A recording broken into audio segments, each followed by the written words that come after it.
তব কথামৃতম তপ্ত জীবনম কবিভিরিতম কলমশাপহম শ্রবণমঙ্গলম শ্রীমদততম ভুবি জ্ঞানন্তে যে ভুরিদা জনা। আমাদের সকলের আধ্যাত্মিক ত্রয়ী ভগবান শ্রীরামকৃষ্ণ পরমহংসদেব, আমাদের সকলের মা জগজ্জননী মা শারদা এবং যুগাচার্য বিশ্বনাথীর পদকমলে আমার আভূমি প্রণতি এবং আমাদের অত্যন্ত পরম পবিত্র স্থান এই পরম পুরুষ শ্রী শ্রী রামকৃষ্ণ সেবাশ্রমে আজ 1433 বাংলা নববর্ষের প্রথম দিনে উপস্থিত সবাইকে আমার শুভ নববর্ষের আন্তরিক শ্রদ্ধা এবং নমস্কার। আমরা মাস্টারমশাই মহেন্দ্রনাথ গুপ্তের যে অমর সৃষ্টি শ্রী শ্রী রামকৃষ্ণ কথামৃত, যা যুগের পর যুগ ভক্ত হৃদয়ে অম্লান হয়ে আছে, তা পাঠ এবং অনুধান করছি। আসলে আমরা যখন কথামৃত পাঠ করি তখন আমাদের মনে আমরা যেন মানুষ লোকে সেই দক্ষিণেশ্বরের অমৃত কারণে চলে যায়, যেখানে ভগবান শ্রীরামকৃষ্ণ সেই হাসি হাসি মুখে বসে আছেন, তার সেই ভক্তদের তিনি অমৃত সুধা পান করাচ্ছেন এবং আমরাও যেন সেই চিরকালীন ভক্ত হয়েই রয়েছি। আমাদের চোখের সামনে ভেসে ওঠে ঠাকুরের সেই সদা হাস্যময় মুখ, প্রশান্ত মূরতি, স্পন্দিত সরল স্পন্দিত শরীর আর স্তিমিত লোচন, যা চিরকালই আমাদের কাছে এক ধ্যানের বিষয় হয়ে দাঁড়িয়েছে। কথামৃতের মূল বিষয় হচ্ছে ভগবান ও ভগবান প্রাপ্তির উপায়। কি করে আমাদের ভববন্ধন মোচন হবে, কি করে আমরা জন্মান্তর ধরে যে অন্ধকারের চোরাগলিতে ঘুরপাক খাচ্ছি তার থেকে নিবৃত্তি হবে, কি করে আমরা আসক্তি শূন্য হয়ে সংসার সমুদ্রে জীবন্তরী ভাসাবো, কি করে আমাদের মনের যাবতীয় সংশয় দূর হবে এবং সেই সঙ্গে শত সহস্র সমস্যার মধ্যেও এই সংসারে থেকে কি করে আমরা ভগবান মুখিয়ে অপার শান্তির খোঁজ পাব, তাই যেন কথামৃতের প্রতিটি ছত্রে ছত্রে ভেসে উঠেছে। তাই মাস্টারমশাই বলেছিলেন, আমি আর কি করি, আমি রামকৃষ্ণ সমুদ্র থেকে এক ঘড়া জল তুলে রেখেছি তৃষ্ণার্তকে এলে তোমাদের ক্লান্তি শ্রান্তি অপদনের জন্য। আমরা পাঠ করছিলাম 1 জানুয়ারি 1883, অর্থাৎ কল্পতরু যেদিন ঠাকুর হয়েছিলেন 1 জানুয়ারি 1886, তার ঠিক 3 বছর আগে ঠাকুর শ্রীরামকৃষ্ণ দক্ষিণেশ্বর মন্দিরে শ্রীযুক্ত রাখাল প্রাণকৃষ্ণ কেদার প্রভৃতি ভক্ত সঙ্গে আগের দিন ঠিক শেষ করেছিলাম। ঠাকুর বলছিলেন, বিষয় বুদ্ধি ত্যাগ না করলে চৈতন্যই হয় না, ভগবান লাভ হয় না। বিষয় বুদ্ধি থাকলেই কপটতা হয়, সরল না হলে তাকে পাওয়া যায় না। আমরা আগের দিন এই নিয়ে অনেকটাই আলোকপাত করেছিলাম। তারপর ঠাকুর একটা দোহা সেটা গিয়েছিলেন, এইসি ভক্তি কর ঘট ভিতর ছোর কপট চতুরায়, সেবা বন্দি আউর অধীনতা সহজ মিলে রঘুরায়। এইসি ভক্তি কর ঘট ভিতর ছোর কপট চতুরায়, মানে এতটাই ভক্তি করো ঘট ভিতর, ঘট মানে শরীর, শরীরের ভিতর থেকে চতুরতা অর্থাৎ তঞ্চকতা পালিয়ে যাবে। এইসি ভক্তি কর ঘট ভিতর ছোর কপট চতুরায়, তাহলে কি হবে? সেই সঙ্গে কি দরকার? ঠাকুর বলছেন, সেবা বন্দি আউর অধীনতা সহজ মিলি রঘুরায়। সেবা দরকার, জীব সেবা, অর্থাৎ যেটা রামকৃষ্ণ মঠ মিশনের মূল আদর্শ, সার্ভিস টু দ্য সোসাইটি, সেই সেবার কথা বলেছেন। আর কি বলেছেন? সেবা বন্দি আর অধীনতা, অধীনতা মানে পরাধীনতা না, অধীনতা মানে শরণাগতি। তাহলে ওই সেবা আর শরণাগতি থাকলে কি হবে, ফল কি, সহজে মিলিয়ে রঘুরায়, তাহলে ইষ্ট দর্শন হবে। এখান দিয়ে শেষ করেছিলাম। তারপরে একটু বলেছিলাম, সেখান থেকেই আসছি। ঠাকুর ছোট খাট্যের উপর গিয়া নিজের আসনে উপবিষ্ট হইয়াছেন, সর্বদাই ভাবে পূর্ণ ভাবচক্ষে রাখালকে দর্শন করিতেছেন। রাখালকে দেখিতে দেখিতে বাৎসল্য রসে আপ্লুত হইলেন, অঙ্গে পুলক হইতেছে। এই চক্ষে কি যশোদা গোপালকে দেখিতেন? দেখিতে দেখিতে আবার ঠাকুর সমাধিস্থ হইলেন। ঘরের মধ্যস্থ ভক্তরা অবাক ও নিস্তব্ধ হইয়া ঠাকুর শ্রীরামকৃষ্ণের এই অদ্ভুত ভাবাবস্থা দর্শন করিতেছেন। অর্থাৎ দক্ষিণেশ্বরে যেদিনকে প্রাণকৃষ্ণ এবং কেদার আছেন, রাখাল এসছেন। রাখাল মানে আমাদের রামকৃষ্ণ মঠ মিশনের প্রথম প্রেসিডেন্ট মহারাজ স্বামী ব্রহ্মানন্দ। তা রাখালকে দেখে ঠাকুরের মনে বাৎসল্য রস জেগে উঠেছে। যদি আমরা ফিরে যাই, আসলে রাখালকে তার বাবা চেয়েছিলেন সংসারী করতে, আর এই সংসার করাটাই হলো কাল। রাখালের সাথে বিয়ে হয়েছিল যা, তার শালা ছিল হচ্ছে মনমোহন মিত্র। এই মনমোহন আর রামচন্দ্র, এদের কিন্তু খুব অবদান আছে। মনমোহন ঠাকুরের পাদপদ্মে নিয়ে এসেছিলেন রাখাল মহারাজকে, আর রামচন্দ্র নিয়ে এসেছিলেন স্বামীজি নরেন্দ্রনাথকে। তা যে ঠাকুর একদিন ভাবচক্ষে দেখছেন যে জগদম্বা মা তার কোলে একটা ছোট্ট বাচ্চা তুলে দিয়ে বলছে, এই তোর সন্তান। তখন ঠাকুর বলছে, আমার সন্তান, আমার সন্তান কি করে হবে? মা বলছে, এ তোর সংসারী সত্তা না, বায়োলজিক্যাল সন না, এ তোর কি সন্তান, ত্যাগী সন্তান। এইবার ঠাকুর দক্ষিণেশ্বরে গঙ্গার ঘাটে একদিন দেখছেন যে সেই গঙ্গার মধ্যে শতদল পদ্ম বিকশিত হয়েছে, আর তার মাঝখানে একটা ছোট্ট বাচ্চা কৃষ্ণ সখা নুপুর বাজাচ্ছে। ঠাকুর ভাবে বিভোর হয়ে গেলেন, রিনিঝিনি রিনিঝিনি রিনিঝিনি। আর যখনই ভাবছেন, ঠিক সে তখনই ওই কোন্নগর ছিল শ্বশুর বাড়ি, শ্বশুর বাড়ির থেকে কলকাতায় ফিরছিলেন মনমোহন মিত্র আর তার মা, দুজনে মিলে রাখালকে নিয়ে আসলেন, জামাইকে নিয়ে আসলেন ঠাকুরের সাথে দেখা করতে। ওটাই হলো কাল। ঠাকুর কিছুক্ষণ আগে তাকেই দেখছিলেন, বলে এই সেই কৃষ্ণ সখা। বলে, তোমার নাম কি? সে বলল, আমার নাম রাখাল চন্দ্র ঘোষ। ঠাকুর বলল, এই তো সেই রাখাল মিলে গেছে। ঠাকুর বললেন, বাহ, খুবই ভালো আধার। ঠাকুর তাকে একটা সংক্রমণের কথা বললেন, বললেন, আবার এসো। ওই যে আবার এসো ডাক, আবার এসো ডাক দিয়েছিলেন মাস্টারমশাইকে প্রথম দর্শনে, তাই তো? ঠিক আবার এসো ডাক দিলেন এই রাখালকে। তারপর কি হলো? রামকৃষ্ণ মঠ মিশনের প্রথম প্রেসিডেন্ট স্বামী ব্রহ্মানন্দকে আমরা পেলাম, সেটা অন্য ইতিহাস। ওই আবার এসো ডাক।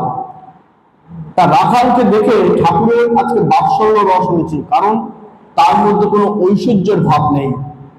তাই ঠাকুর রাখালকে দেখতে দেখতে সমাধিস্থ হলেন। এবার কিঞ্চিত প্রকৃতিস্থ হইয়া বলিতেছেন, রাখালকে দেখে উদ্দীপন কেন হয়? যত এগিয়ে যাবে ততই ঐশ্বর্যের ভাব কম পড়ে যাবে। সাধকের প্রথম দর্শন হয় দশভুজা ঈশ্বরী মূর্তি, সে মূর্তিতে ঐশ্বর্যের বেশি প্রকাশ। তারপর দর্শন দ্বিভুজা, তখন 10 হাত নাই, অত অস্ত্র শস্ত্র নাই। তারপর গোপাল মূর্তি দর্শন, কোনো ঐশ্বর্য নাই, কেবল কচি ছেলের মূর্তি, এরও পায়ে আছে কেবল জ্যোতি দর্শন। কথামৃত যদি পাঠ করা যায়, সে পাঠটা 10 মিনিটও হয়ে যাবে। সে পাঠ তো পাঠ করাই যায়, কিন্তু কথামৃতের এক একটা লাইনের মধ্যে, এক একটা স্ট্যান্ডার্ডের মধ্যে অনেক কিছু লুকিয়ে আছে, সেইগুলো আলোকপাত করার প্রয়োজন আছে, তাই সময় লাগে। ঠাকুর কি বলছেন? বলছেন যে সে মূর্তিতে ঐশ্বর্যের বেশি প্রকাশ, তারপর দর্শন দ্বিভুজা। যখন দেবী দুর্গাকে আমরা দর্শন করি, ঠাকুর তুলনা করছেন, চোখের সামনে কি দেখি?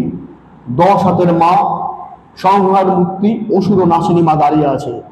সে মা ঐশ্বর্য ঝলমল ঝলমল করছে, কিন্তু আস্তে আস্তে ভাবতে ভাবতে মায়ের কিন্তু সেই 10 হাত থাকলো না, মায়ের হয়ে গেল দুভাগ। মা হয়ে গেল আমাদের মা, সেই 10 হাতের মা হয়ে গেলেন 2 হাতের মা। তারপর দর্শন দ্বিভুজা, তখন 10 হাত নাই। সে মূর্তিতে সেই মূর্তিতে অত অস্ত্র শস্ত্র নাই। এরপর কি হচ্ছে ঠাকুর বলছেন? তারপর গোপাল মূর্তি দর্শন, কোনো ঐশ্বর্য নাই, কেবল কচি ছেলের মতো। এবার 10 হাত থেকে হয়ে গেলেন 2 হাতের মা। তারপরে দেখছে কি? বাৎসল্য রস, শুধু কচি ছেলের মতো। আর তারপর কি? কেবল জ্যোতি দর্শন, শুধু দেখছে আত্মজ্যোতি।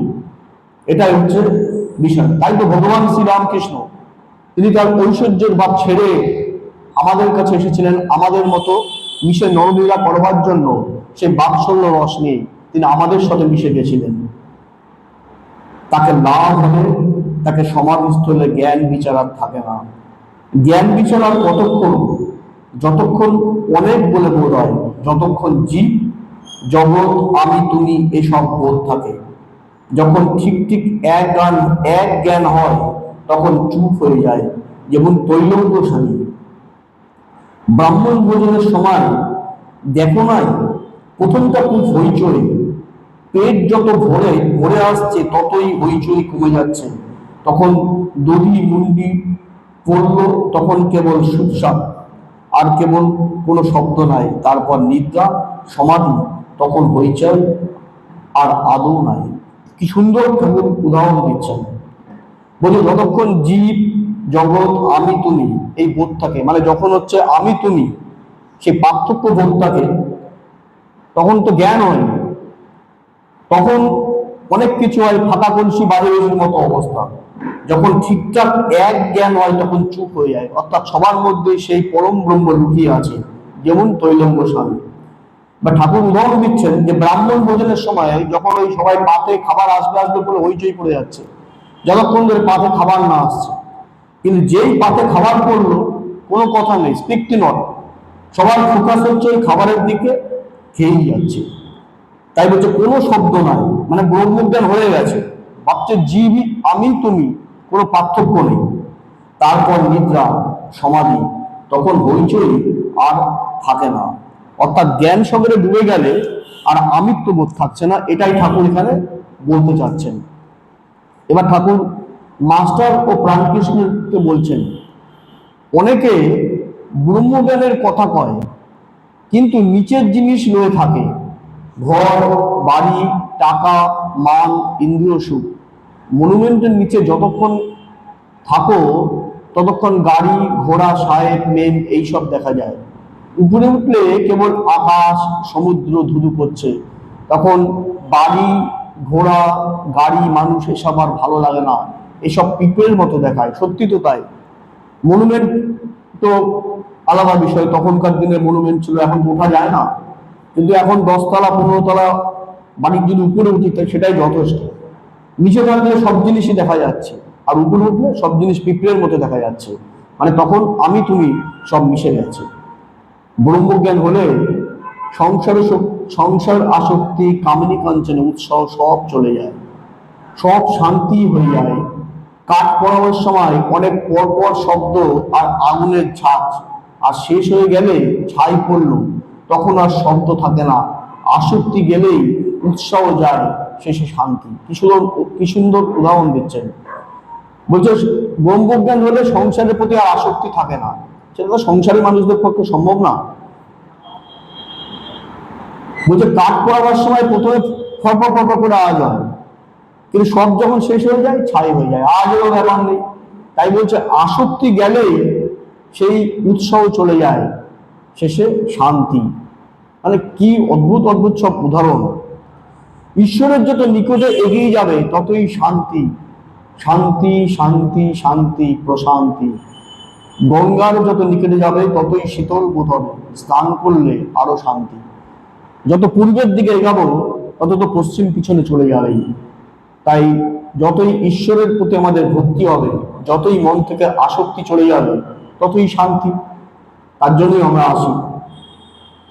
তবে জীব জগৎ চতুর্বিংশতি তত্ত্ব, এসব তিনি আছেন বলে সব আছে। এবার ঠাকুর বলছেন কি, এই জীব জগৎ চোখের সামনে পার্থিব যা কিছু, সবকিছু তিনি আছেন বলেই হয়েছে। মানে তিনি মাথার উপর কর্তা হয়ে আছেন বলেই, আমরা কর্তা না, তার জন্যই সম্ভব।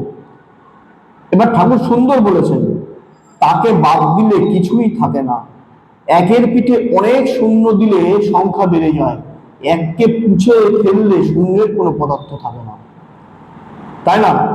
1 কোটি, একটা যদি তুলে দিই 000, 10, এক তুলে দিলে 0, তাহলে আসলে হচ্ছে এক অদ্বিতীয় তিনি। আমরা ভাবি আমরা কর্তা, তাই না? কিন্তু ভবের কর্তা হচ্ছে কি, মাথার উপরে যিনি আছেন, বলে না, মাথার উপরে যিনি আছে। অহংকারে বেরোনো আত্মা কর্তা হইনি মন্যতে। আমরা অহংকারে মুগ্ধ হয়ে আছি, অহংকারে মুগ্ধ হয়ে নিজেকেই ভাবছি কর্তা, কিন্তু তিনি যাকে দিয়ে যে কাজ করানোর রোল দিয়েছে, সেটা না করলে তো হবে না। তাই বলছে ওই এক হচ্ছে তিনি।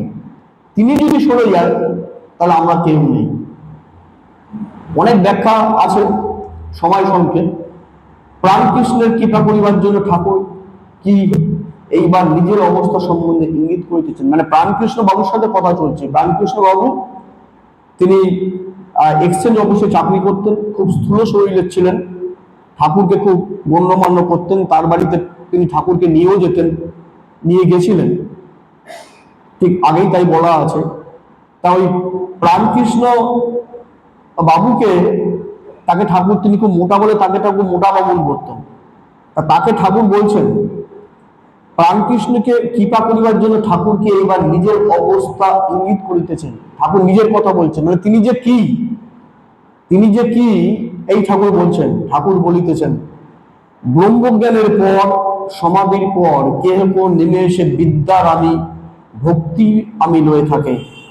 বাজার চুকে গেলে কেউ কেউ আপনার খুশি বাজারে থাকে, যেমন নরনারী, যারা লোকশিক্ষার জন্য ভক্তির আমি লয়ে থাকেন। শঙ্করাচার্য লোকশিক্ষার জন্য বিদ্যার আমি রেখেছিলেন। ঠাকুর বলছেন, ব্রহ্মজ্ঞানীর পর, সমাধির পর কেউ কেউ নেমে এসে বিদ্যার আমি, ভক্তির আমি লয়ে থাকে। আসলে কথামৃতের আগে বিভিন্ন সময় ছিল যে যারা হচ্ছে ঈশ্বর কোটি মানুষ, যেমন নরেন্দ্রনাথ, রাখাল মহারাজ, সংসারীদের মধ্যে পূর্ণচন্দ্র ঘোষ, বাবুরাম মহারাজ, স্বামী নিরঞ্জনানন্দ, স্বামী যোগীন, এই 7 জন যারা ঈশ্বর কোটি, তারা সপ্তভূমি, 7 তলার বাড়ির যে কোনো জায়গায় ঘোরাফেরা করতে পারে। 7 তলা বাড়ির মানে আমাদের যে সাতটা যে চক্র আছে, সেই মূলাধার চক্র, স্বাধিষ্ঠান চক্র, মণিপুর চক্র, অনাহুতি চক্র, তারপর হচ্ছে বিশুদ্ধা চক্র, আজ্ঞা চক্র, সহস্র চক্র, সেটা নিয়েও ব্যাখ্যা আছে। এই যে 7খানা চক্র আছে, এই সপ্তম চক্র যদি সহস্র চক্রে চলে যায়, সে আর ফিরে আসে না, সমাধি অবস্থা হয়ে যায়। 21 দিনেই তার বিদায় পৃথিবী থেকে। কিন্তু কিছু কিছু ব্যতিক্রম আছে, তারা কিন্তু ওই সপ্তভূমির যে কোনো জায়গায় একদম প্রথম থেকে 7 স্টেজ পর্যন্ত হেলাফেলায় যেতে পারে, ইচ্ছা মতন উপর থেকে আবার নিচেও নেমে আসতে পারেন। তারা কারা? ব্রহ্মজ্ঞানের পর, মানে সপ্তম ভূমিতে গেলে, যেটা এখানে নেই, সমাধির পর কেউ কেউ নেমে এসে বিদ্যার আমি, ভক্তির আমি নিয়ে থাকে। মানে ব্রহ্মজ্ঞান হলেও 21 দিন পরেও কেউ কেউ নেমে আসতে পারে। কেউ কেউ কারা?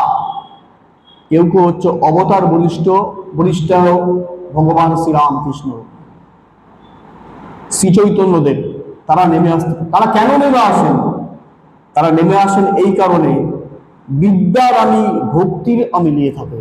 তারা ভক্তি, মানব কল্যাণের জন্য তারা নেমে আসে।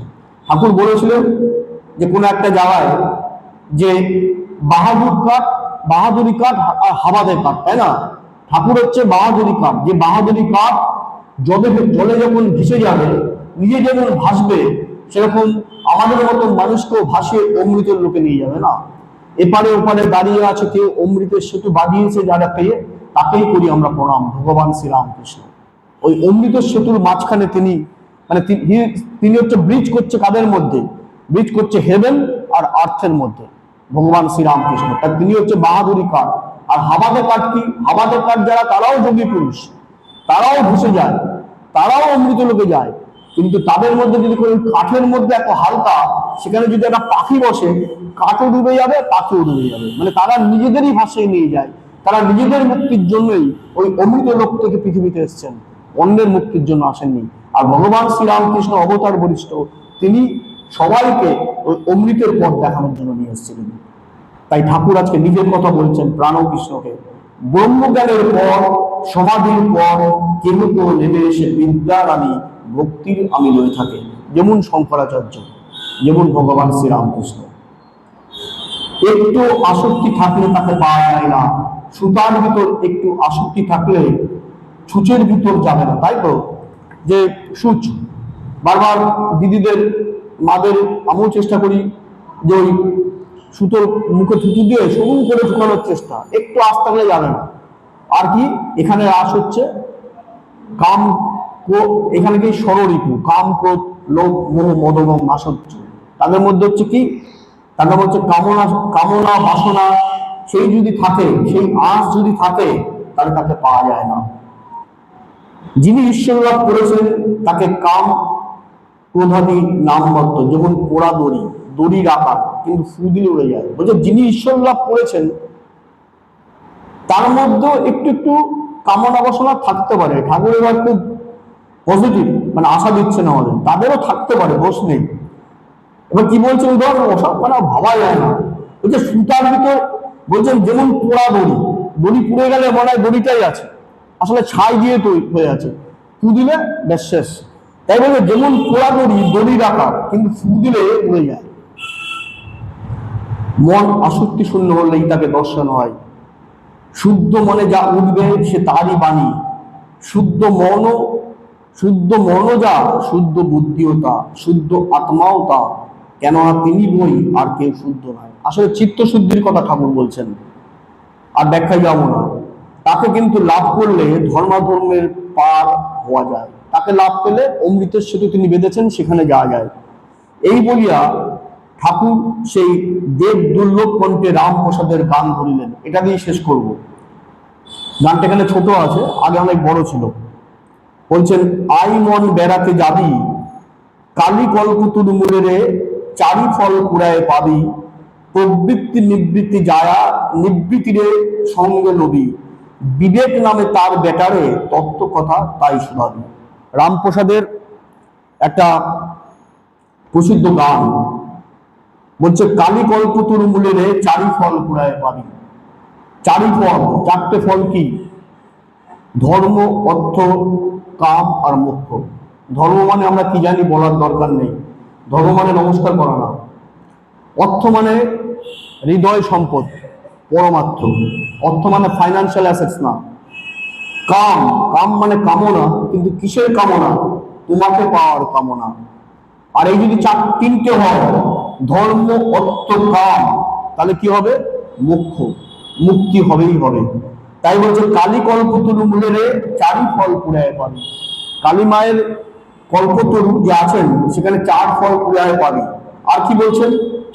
প্রবৃত্তি নিবৃত্তি যায়া, নিবৃত্তির সঙ্গে লব্ধি। প্রবৃত্তির নিবৃত্তি, প্রবৃত্তি আর নিবৃত্তি দুটো অপোজিট কথা। প্রবৃত্তি নিবৃত্তি যায়া, যায়া মানে স্ত্রী। আমাদের মনে দুই রকম ভাবনা, দুই রকম স্ত্রী আছে, ঠাকুর বলছেন। একটা হচ্ছে প্রবৃত্তি, একটা হচ্ছে নিবৃত্তি। প্রবৃত্তি কি? প্রবৃত্তি হচ্ছে আমাদের কামনা শক্তি করে। প্রবৃত্তি কি? আমাদের মনে সবসময় কামনা বাসনার পাহাড় তৈরি করে। দিস ইজ প্রবৃত্তি। আর নিবৃত্তি কি? তার থেকে বারবার আমাকে ফিরিয়ে আনছে।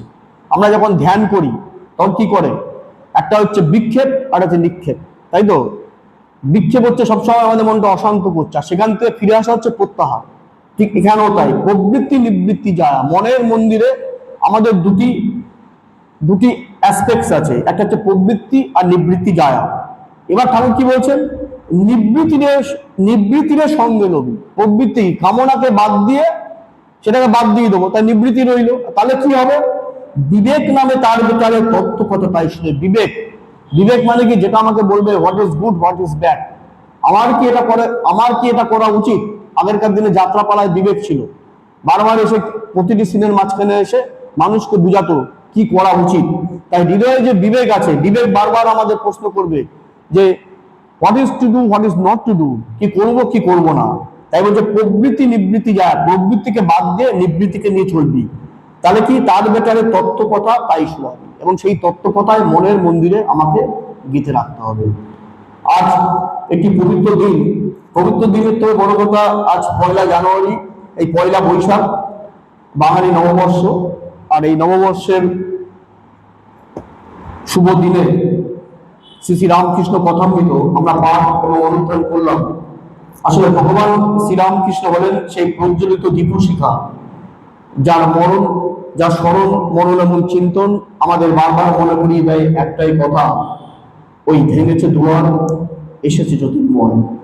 তাই আজকের এই দিনে যদি আমাদের হৃদয়কে সেই জ্যোতির্ময়ের আলোকে যদি প্রজ্বলিত করতে পারি, তাহলে আশা করি আগামী যে 364 দিন এবছরের আছে, আমরা ভালোভাবে কাটাতে পারি। ঠাকুরমা স্বামীজিকে আমার প্রণাম, উপস্থিত সবাইকে আমার নমস্কার। শিব শিব মহাশিব, শিব রামকৃষ্ণ নাম, ব্রহ্মা বিষ্ণু সর্বদেব, রামকৃষ্ণ নিত্যনাম।